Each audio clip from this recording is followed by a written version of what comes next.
না বুঝতে, আমি বুঝতে না বুঝতে দেখে আপনারা সবাই আমাকে ঘিরে ফেলেছেন। আপনার দেশ আপনার জন্য কি করবে পরের কথা ভাই, দেশ তো আপনার। আপনি কি করবেন এইটা আগে জিজ্ঞেস করেন, এইটা আগে চিন্তা করেন। 18 তারিখে নর্থ সাউথ থেকে ব্র্যাক পর্যন্ত এই যে বাড্ডার রাস্তায় আমি আপনাদের সাথে ছিলাম। আমি জানি না অনেকে হয়তো আপনারা আমার সাথে ছিলেন, এই যে ওখানে তারা আছেন, আমার সাথে ছিলেন। আপনাদেরকে অসংখ্য ধন্যবাদ। আমি এই কারণে শুধু ধন্যবাদ দিচ্ছি না, মানে দেশের জন্য জাতির জন্য ধন্যবাদ দিচ্ছি, আমি ব্যক্তিগত কারণেও ধন্যবাদ দিচ্ছি। কারণ প্রথম যখন আমার গায়ে গুলি লাগে আমি বুঝতে না বুঝতে দেখে আপনারা সবাই আমাকে ঘিরে ফেলেছেন।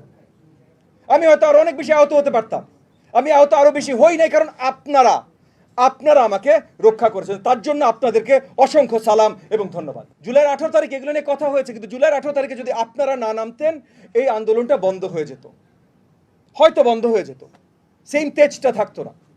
এবং আপনারা যখন নেমেছেন, এখানে আরো কিছু ফ্যাক্টর আছে যে আপনারা কোনো স্বার্থ ছাড়া নেমেছেন। তখন সরকার আসলে বোঝা শুরু করেছে